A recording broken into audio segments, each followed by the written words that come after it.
Hi guys, and welcome back to the channel. It's Sade here, and today in the video we are also joined by Rob because we are constructing a block paving patio and building my greenhouse.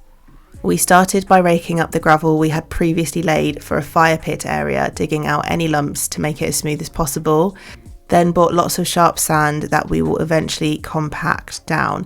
This is a temporary area, so we didn't lay any sub-base or hardcore because we want to make it as easy as possible for ourselves when we landscape the entire garden in a few years' time. I also wanted to protect from any weeds, so I ended up buying this heavy duty weed membrane. This is an unnecessary step if you are using hardcore underneath your sand, but as we're not, I thought I would take the extra precaution because I don't want any little weeds coming through all of these block pavers. I laid out all of the sand. I actually didn't have enough initially in this clip, so I went back and bought twice as much and wet it all down and compacted it, which I don't have a clip for some reason. Compacting and leveling out was definitely the hardest thing to do of all and really frustrating, but once we had got it all in place, we started being able to lay out the pattern of the block pavers.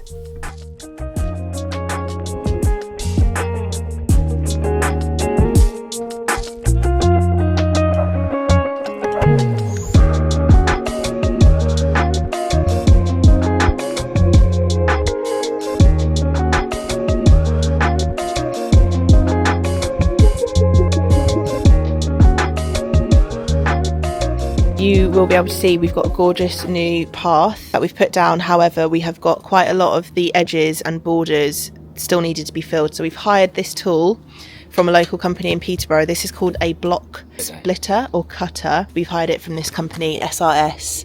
And essentially, Rob's going to show you in a second, but we need to start cutting these bricks in half. So this is actually a brick that we cut in half using that tool. We're going to just place them in this way. And then when we fill it with the silver sand, which is a really fine kiln dried sand, it'll brush in there and you won't be able to see anything, but it'll just mean that it's bordered up nicely. Because the bricks are 5 by 10 by 20, we can use the edge of one brick to mark half of the other.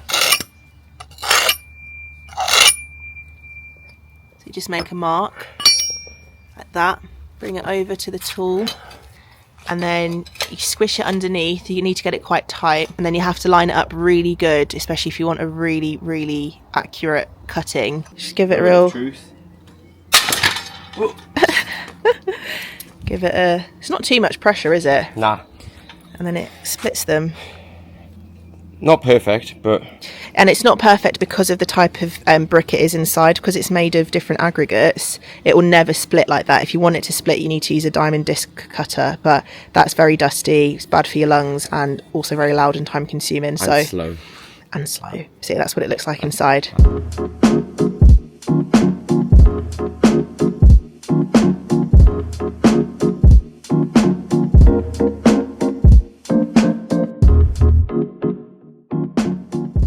One bag of blue circle with 2 bags, 25 kilo bags of sharp sand to mix. And we've only got 125. We've only got 1 bag of sand, so half a bag of this and a full bag of sand. And we're going to do it in the wheelbarrow because it's easy to move around, and then we can just wash it out afterwards.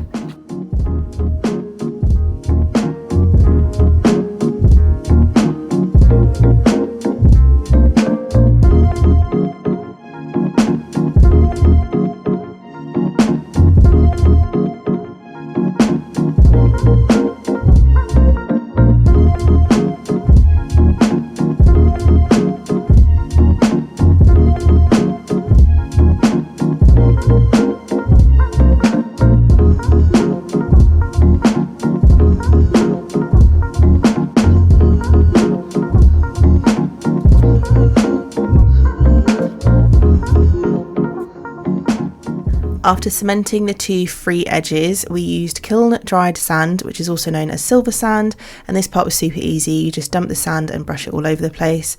Make sure to compact it as much as you can into the gaps, and you can actually use a compactor to go back over it, but for ease I used a rubber mallet on each individual brick, and you tap them down. With the vibration you'll see the sand move further down the gaps, and you'll just need to do a second round and brush more over the top.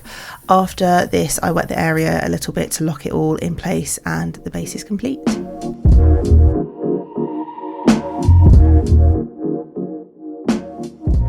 Okay, Okay, welcome back. It has been probably about a week since we finished the block paving patio for the new greenhouse, and we have had the greenhouse delivery come.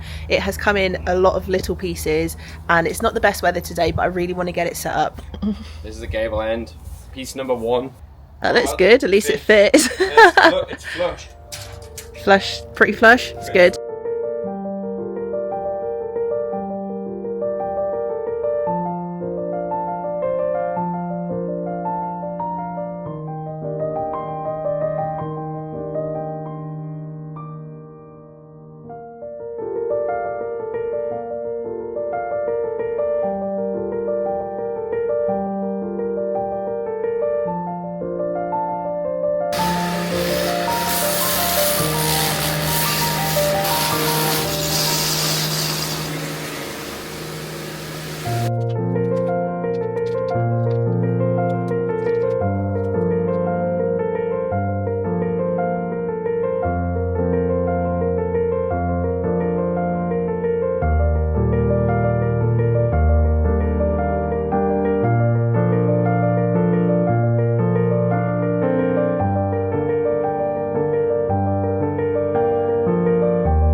So if you're wondering, this is from the greenhouse people. I did get it ex-display, so essentially secondhand, so it means I got a little bit of a discounted price on it. It does come with some extra features like the automated roof vents, some of the louvre side vents. It's got this sliding door with a lock, finials at the top for a little bit of a design feature, and it comes in this gorgeous cream colour, which is almost like a hint of sage green undertone as well, but it's definitely more of a cream colour. And then each side I've actually got some guttering, and I do need to set up my slimline water butt, which you can see here on the right hand side, so that when it rains we capture all of the water. The greenhouse base, I know I got a lot of comments on my Instagram actually that said, love the base, shame that you're going to put a greenhouse on top, but I mean, a greenhouse is glass, so you can actually absolutely see all the way through it. Works for us, absolutely love it. I think it's added a little bit of colour and character to the greenhouse as well. And then on the side we actually had just enough on each side to put some plants down, so I'll give you a little quick tour of each of these. At the front I've got a new rose that I bought myself the other day. This is the Rose de Reche by Peter Beals, and it is a very fragrant, and when they say very fragrant they mean it. This smells like a sweet. It genuinely smells like a refresher's bar. Next up I've got some foxgloves that my mum planted from seed for me last year. I've got some lilies again that my mum gave me last Easter, and some ivy which has grown over the side of it. It's so beautiful. And then some of my dahlias that I have potted from tubers a couple of months ago. Every single one of the tubers took and has flourished. I can't wait to share them with you when they fully come into bloom. And then I bought this the other day. It's a Nemesia peaches and cream. Gorgeous, gorgeous, gorgeous. Absolutely love it. It's actually even got bigger since I bought it the other day. Absolutely loves that pot. Again, I've got 3 dahlias in here, one more at the back. And then if we come to the other side, I've got another rose. This is a patio rose that I bought the other day as well. This one is a lovely bride, and it's got this gorgeous blush pink tones. Oh, it's so beautiful. And then look how many heads are ready to open and bloom. Oh my god, so beautiful. And look at these foxgloves. These are also the ones that my mum gave. Oh look, we've got a little bumblebee friend. A couple of dahlias in there. Mint plant, which obviously we keep in its own pot because you don't ever want to put mint into your ground because it's so invasive, it will just take over everything. Then we've got my herb planter, and then this is my scabiosa, which I need to deadhead so that it comes back through. And then again we've got some dahlias again with some flowers ready to come through. And then this rose I genuinely thought was going to die on me, and I uprooted it from a different pot where it was getting absolutely strangled by a different plant, put it in here. It went completely brown, and I thought, oh well, I tried. Came back out the other week to see it with a rose on it, which is gorgeous, and it's got so much new growth, so it's doing really well. And then this is my slimline water butt, and I essentially need to just pull that pipe up to the front and then cut it so that it fits in the water butt, and then it'll collect all of the gutter water in there. We've done a tour of the outside of the greenhouse, and now it's time for a tour of the inside, so let's go through. As you can see, we have this sliding door which I definitely forget to close every single night. But honestly, it's not a bad thing because the greenhouse gets so warm, and hopefully it's not going to go too echoey when I come inside, but this is how it looks on the inside. I'll do you a quick breezing tour of the plants we've got in here. Strawberries. I think these need more water because they're not looking great, but this is my strawberry plant that I've had now for 2 years and gives me lovely strawberries. I actually had a couple of these for breakfast yesterday. In the corner, some tumbling tom yellows. Again, I bought this one from the garden centre because I just wanted to make sure that I would have tomatoes this year. Reason being is when I get to show you the ones that I had planted up myself, they were really small, but they've actually come on a lot. But yeah, I bought these ones because I was panicking, but I actually quite like the fact that they hang up there. Citrus trees, I've got my orange tree and my lemon tree that I got from QVC. I also have my old lemon tree that I got from IKEA, and that is going crazy. I think the fact this year that these are going to be in a greenhouse is going to be an absolute game changer because I'm still yet to have a lemon off of this tree after 2 years, but it got so close last year, but I think it just wasn't hot enough for them to produce. More dahlias for you. When I said I planted up hundreds of dahlias, I really meant it, and I cannot wait for the flower explosion we're going to have. Look how cute this floor is. So adorable. Got a couple of buckets and baskets over there that I do need to put on hooks and keep them up and out of the way. More dahlias. Got another foxglove growing. My peony that I did plant from a tuber last year, but has really, it's not enjoying itself. Not really sure why, because it started the year off really, really well, which is a bit rubbish, but we'll see what happens. Another dahlia, and then some lilies on the end that I only planted about 5 weeks ago, and they've gone absolutely crazy. In this greenhouse, I've got a lovely shelf. Look at that gorgeous shelf. So much room to do stuff. I actually have another one that I'm meant to be putting up here, but I haven't got around to doing it yet. So that will be installed at some point, but I need a second pair of hands. So I'll probably get Rob to help with me with that at the weekend. But let's have a little tour over here of what we're growing. So cress. I have never eaten cress in my life apart from in a sandwich, and I'm pretty sure that you're not meant to let it get this big, but I'm so proud that I've grown this. Dill from seed. I need to give these a water. Dill from seed, smells and tastes incredible. Had it in a sandwich the other day. Rocket, oh my god, so good. Again, had this in a sandwich the other day. No, not a sandwich. I had this on a pizza the other day and it was incredible. I am aware that I probably need to put these into bigger pots, and I didn't think that you could over sow lettuce and like the likes of rocket and stuff, but I think I've probably put too much in each module because they don't seem to get a lot bigger than this. Again, these are looking a little bit worse for wear. I promise I do water them. It's actually embarrassing that they've now come to look like this, considering. Nasturtium grown here. This one nasturtium has come through, but none of the others. And then radish. So you can see at the front there, I've got a radish grown as well. I definitely overseeded the broccoli this year because I already gave a tray to my friend and to my mum. And I've planted mine in my bed and I still have all these left over.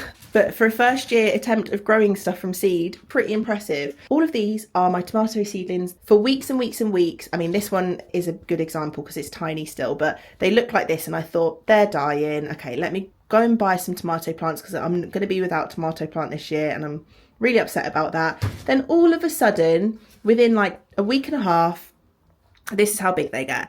And now they're on their way, well on their way to becoming really huge tomato plants, which is amazing and I'm really happy. However, I have ended up buying myself a beef steak one here, a beef steak, a padron pepper plant, and another chili plant here, and another type of tomato plant. Got a lot of tomato plants to grow and chili plants to grow this year, more tomato than chili. So I think what I'm going to do is I'm going to keep looking after all of them and try to pot up as many as possible, and then I might try and give them away to people. They've come this far, they're going to give some gorgeous juicy tomatoes, and I definitely don't want to just get rid of them. But I think what I did this year that stopped their growth being that quick was I tried to be clever and I tried to chop them so that they would give off 2 sets of stems to grow from. And as you can see, this one has done it, but it took a long time for them to come back in because I think I cut it at the wrong point. I think I cut them right at the first set of leaves when you're meant to cut them down at like the second set of true leaves or something like that. Not entirely sure, but yeah, I think I stunted their growth a little bit, so I am to blame with some of this. This is my other cucumber plant, which is my experimental one. So I've got my 2 that are in the beds outside that you can see over there. And then in here, I decided to keep this one cucumber plant in here just to see what's happened. And it is going just swell in here. It seems to love its life. Oh my God, I've only just seen that. It's growing proper cucumbers.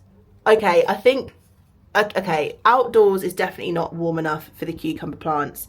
It definitely wants to be somewhere warmer, but with lots of water. We'll have to see, but I'm definitely going to keep it here and experiment with it. And then, right, on to my lettuce. So remember when I just said, my lettuce, it's a problem. It's been stuck on this size for weeks and weeks. They've been this size for weeks and weeks and weeks and weeks and weeks. For like, genuinely like 3 months, they've been this size. I had actually shown when I was growing these delphiniums from the little propagators indoors that had the heated mats that I bought that time. And that's how I grew everything from seed. I started them all off on these heated propagators, and the delphiniums, I remember being like, yeah, these just are not taking, like one of them's come through but it's not looking strong, blah blah blah. Then I got a couple of them come through, and then they've just gone crazy. Like, look at the size. This one even seems to have what looks like a flower might start to come off the top of that one. That's very leggy, that one. But yeah, they look amazing. So very happy with those. But again, I will need to separate them because I'll end up suffocating each other. So that's what's going on in my greenhouse. As I say, I've got another shelf to go up in here, and then I think I'm going to use that for things like tools and feed and, you know, little baskets and gloves and stuff. And then on the bottom, I will end up cleaning this all out. I'm going to plant all the marigolds somewhere, get rid of all the extra pots, put everything in a bit more of an organized structure. And actually what I need for these is I need some of those long trays, which I do actually have. Then you put all of these sorts of pots on top, and then when you water it, you add a little bit of water to the bottom, and it means that it's got a consistent supply of water, because at the minute everything is drying out way too much in here. Also, I have got these tiny little S-hooks, which I'm using at the minute to hang things like these baskets. I was hoping to hang some of my cute baskets like this one, but I think I'm going to have to find a bit of a bigger hook, because at the minute this one just doesn't fit on there. So I might need another hook to come off the bottom of that it can just sit on like that, and that would be really cute. And then one other thing that I do have in the greenhouse is this little bistro set. So cute. I came out here the other morning and I sat down with my breakfast and a book, and I just read in the greenhouse, and it was absolutely boiling. So don't recommend for long periods of time unless it's a very cloudy morning. And obviously if I ever need more room for more plants, I can definitely take that out, but for now, how things are, I've just got just enough room in here, which is amazing. Now this greenhouse as well, as I said, it comes with a few extras. These roof vents actually open on their own, so when it gets too hot in here, there's a wax bead that melts inside, and it somehow allows the piston to open, so it will open the roof vents on its own, which is amazing. So I never have to worry about opening the vents. So this glass is actually a tempered glass, and it's a safety glass, so it means that you don't have to worry about it shattering, and it means you can actually also wash it with a pressure washer, which is what I did when I was doing the whole entire build, which was really, really handy, because instead of having to scrub it down with like a sponge and washing liquid and then hose it all down, you can just literally blast off all of the algae and all of the dirt with the pressure washer. It didn't blast off any of the paint of the greenhouse or anything. It was honestly just amazing. The last thing that I do need to do is secure it down to the floor. That's something I haven't done yet, but there are just some holes in each of the base. You see these like lengths here, there are holes in each of those, so I just need to drill into each of the paving blocks that it sits on top of, screw it with a really long screw into the ground, and that'll mean that it doesn't, you know, come away in the wind, because we do get some hefty winds in the winter especially. I'm so happy with it. It genuinely, it has just been something so nice for me to look forward to every single day. That's it for the greenhouse video. Hope that you enjoyed it. As I say, leave me a comment down below. Make sure to subscribe if you're not already. Follow me over on my Instagram and my TikTok. Thank you so much for watching this video. See you in the next one. Bye guys. Bye.